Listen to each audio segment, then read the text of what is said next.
L'Assemblée nationale burkinabé a adopté le projet de loi portant régime juridique applicable aux drones civils au Burkina.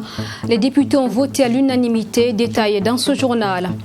L'Union Police nationale revient sur la scène publique après un long silence. Elle a expliqué sa difficulté à obtenir une audience avec son ministre de tutelle pour exposer des difficultés donc qu'elle vit.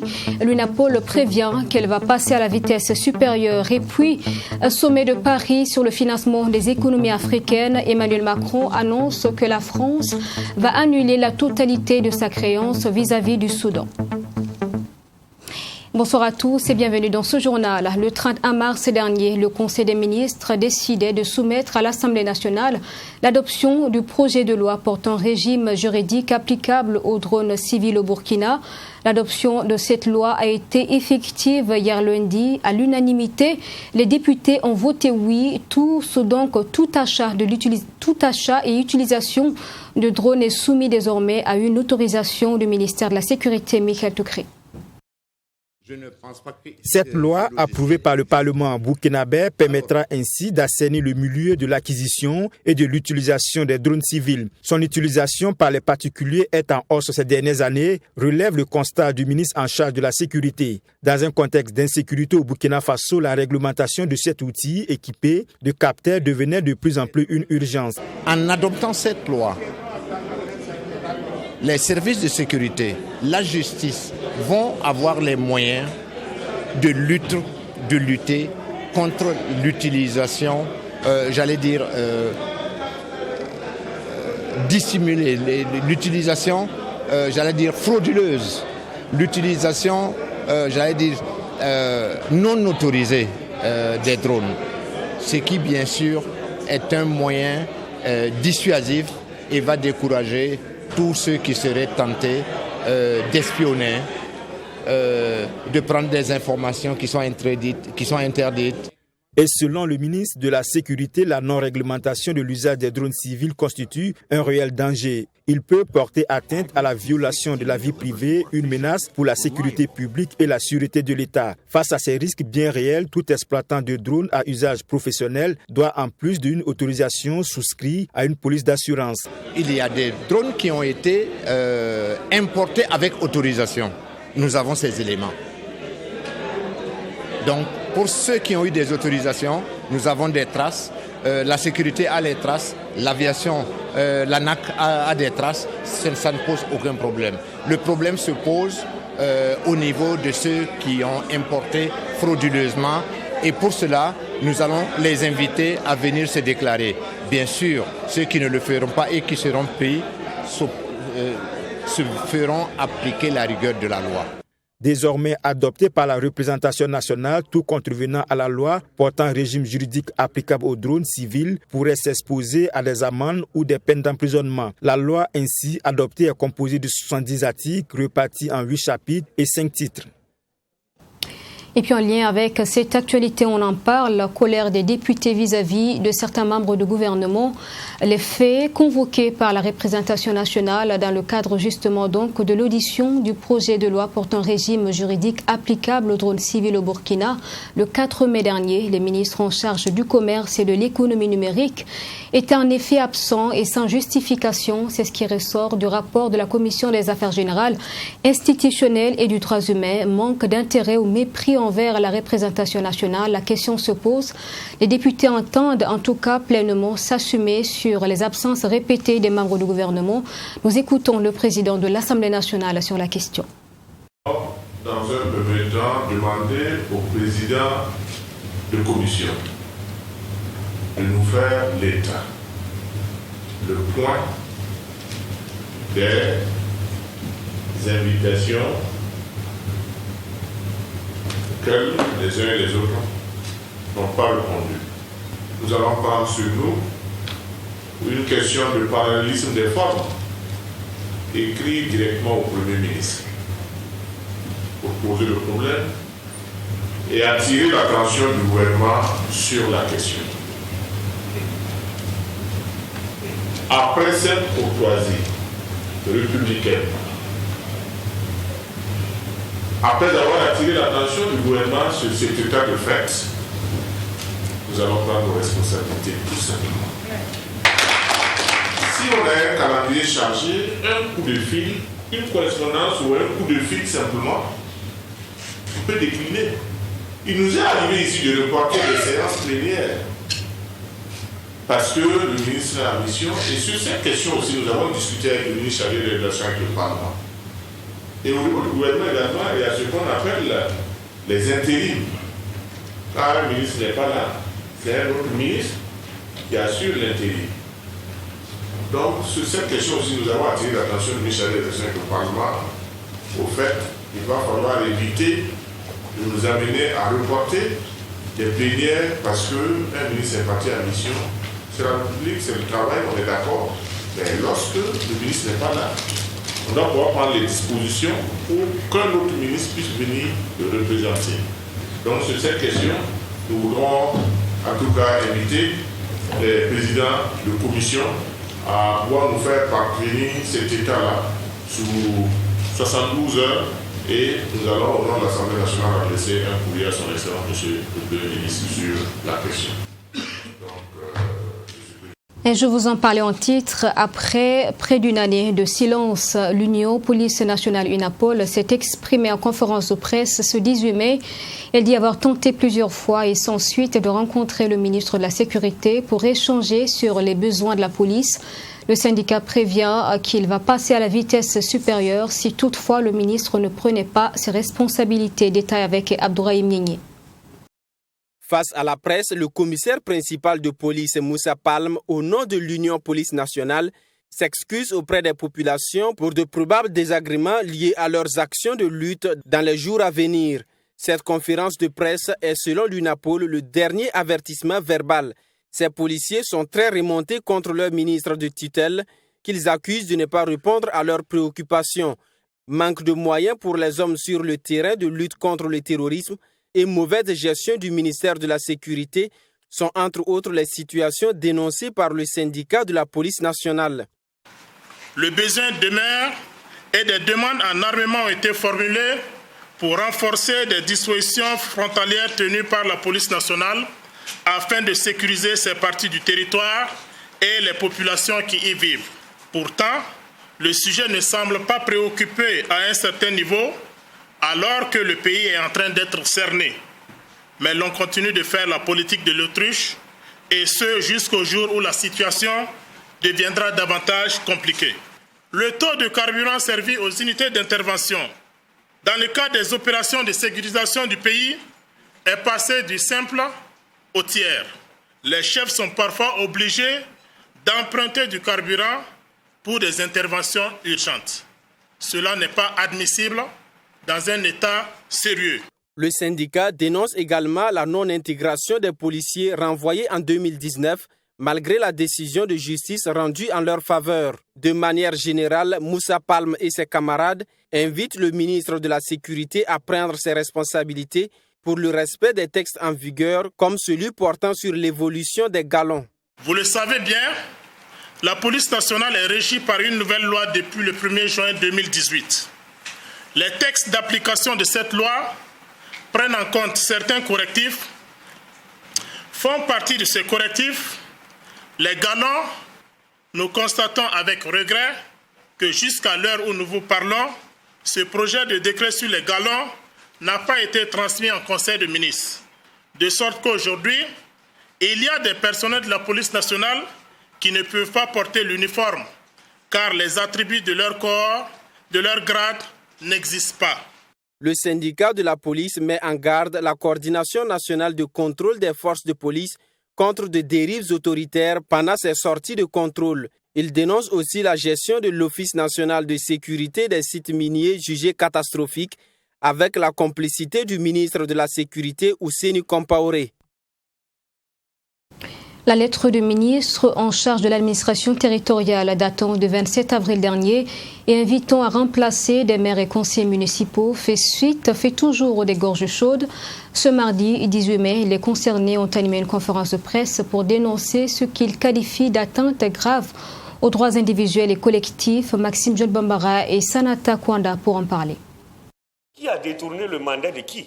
La lettre du ministre de l'administration territoriale et de la décentralisation demandant au gouverneur des régions de remplacer certains conseillers municipaux et régionaux taxés de nomadisme politique passe visiblement mal.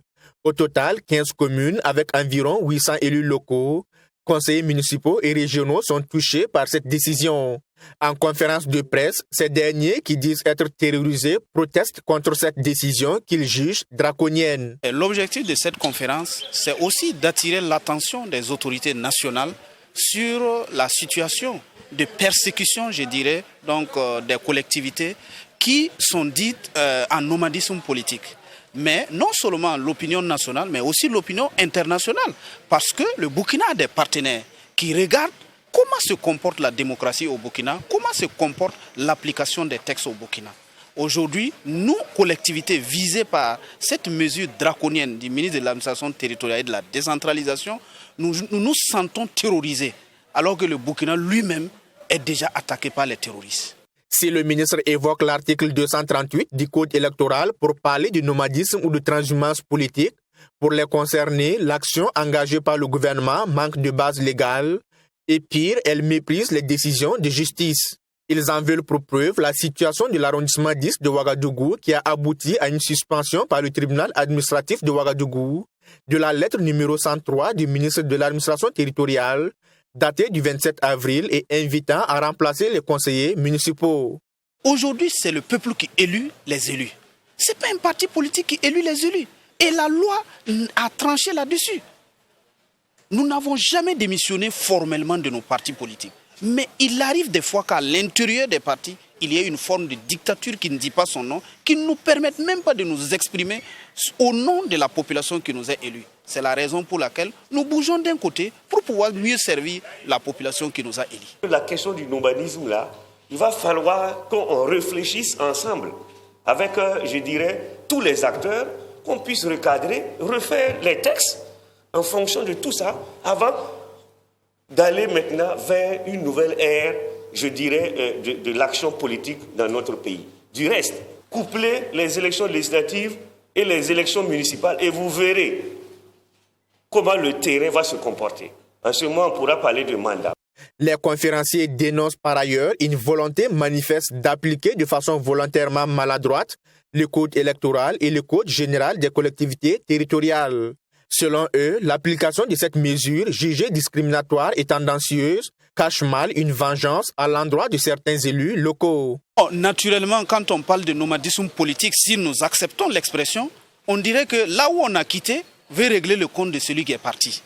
Et en plus de ça, il faut reconnaître aussi que parfois les guéguerres internes, donc des partis politiques, comme l'UPC, le MPP ou l'UNIR-PS, peut amener en tout cas des règlements de compte. Vous savez naturellement que c'est les trois partis essentiellement incriminés. L'UNIR-PS, le UPC et le MPP. Et naturellement, quand on est un parti au pouvoir et qu'on a des hommes forts dans l'administration de ces partis, naturellement, il va de soi qu'on utilise l'administration pour vouloir régler des comptes. Qualifiant donc cette situation d'atteinte grave aux droits individuels et collectifs, les conférenciers invitent le gouvernement à se ressaisir en arrêtant son processus de remplacement des conseillers municipaux et régionaux et en levant la mesure de suspension de la tenue des sessions des conseillers municipaux. Les conférenciers disent tout de même avoir fait appel de la décision du ministre de l'administration territoriale.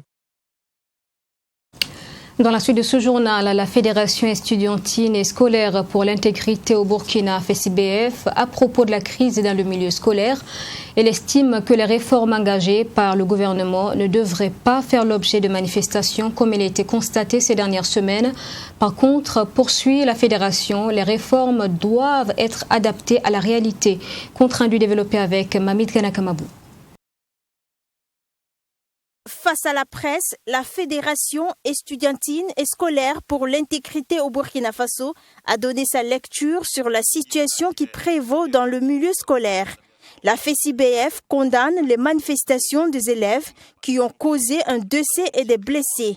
Elle interpelle les autorités en charge de l'éducation à tout mettre en œuvre pour le retour de l'accalmie dans des établissements afin de garantir un taux élevé de succès aux examens de fin d'année.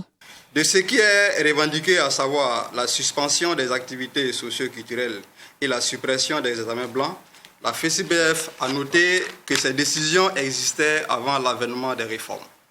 Donc, ne pouvant pas être citées comme raison valable pour inciter les élèves à prendre la rue. Pour ce qui est du rejet catégorique des réformes par les élèves, la FECIBF reconnaît que ces réformes dans la forme ont connu des insuffisances communicationnelles.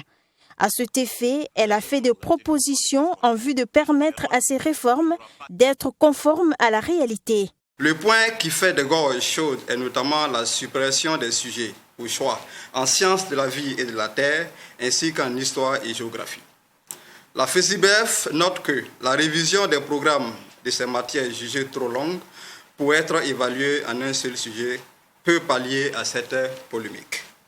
De l'arrimage du baccalauréat, il nous a été dit lors de la conférence de presse conjointe qu'aucun test de quelque nature que ce soit serait organisé pour l'accès des universités. La FECIBF juge qu'il serait nécessaire que ces dits soient matérialisés pour des faits de l'histoire. Cette fédération appelle les autorités compétentes à diligenter une enquête sérieuse sur les causes du décès de l'élève Cécile Kinda à Kongoussi. Le décès survenu lors d'une manifestation le 29 avril dernier. Rencontre régionale État-secteur privé 2021. Les travaux ont été lancés hier lundi à Koudougou, dans le centre-ouest, par le ministre en charge du commerce, de l'industrie et de l'artisanat. Plusieurs membres du gouvernement étaient au rendez-vous de la cérémonie. Précision avec Fatima Tanikima. Cette rencontre du ministre du Commerce, de l'Industrie et de l'Artisanat Aruna Kabouri avec les acteurs du secteur privé de la région du Centre-Ouest marque le début des rencontres régionales État-secteur privé. Ce cadre de concertation et d'orientation pour le dialogue État-secteur privé pour cette 4e édition tourne autour de la transformation structurelle de l'économie burkinabé en lien avec l'accord de la ZLECAf, la zone de libre-échange continentale en Afrique.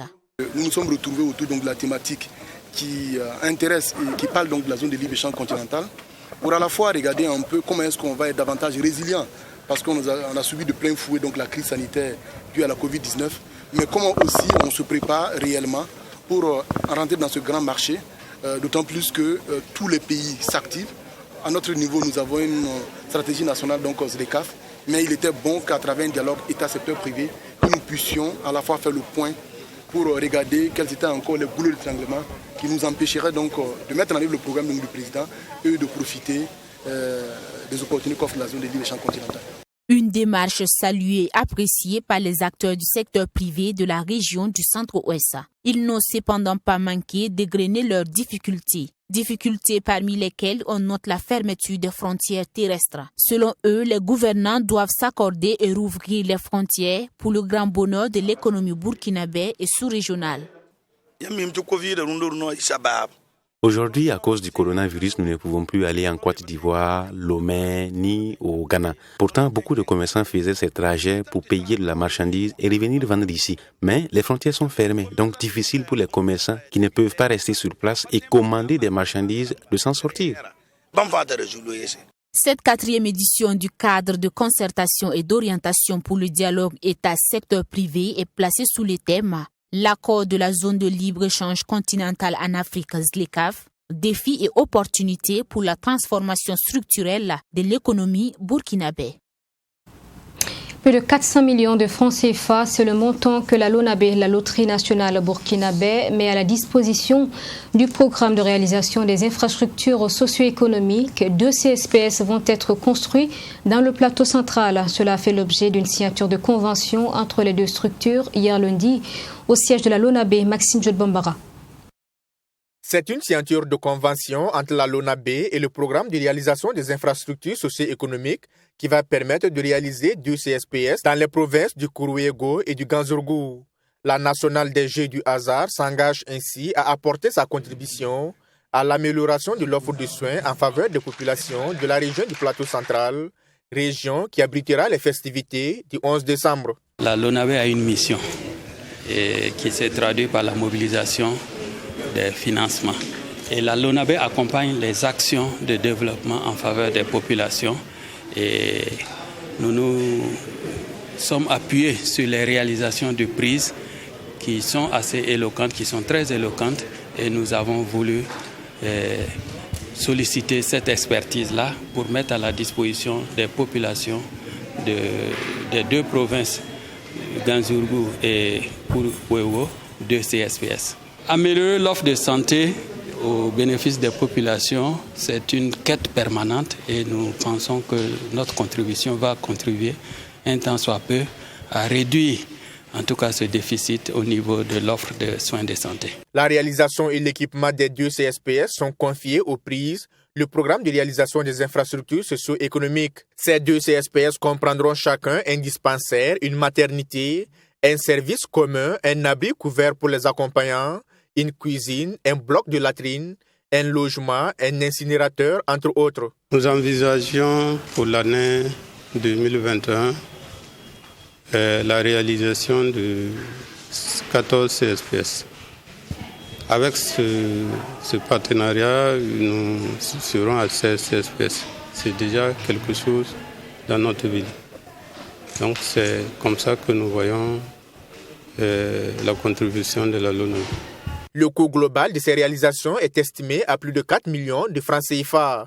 Pour le président du conseil d'administration par intérim de la LONABE, Abdoulaye Zongo, la signature de cette convention symbolise un partenariat du type nouveau entre deux structures de l'État qui ont les mêmes ambitions, celle de contribuer au développement du Burkina Faso.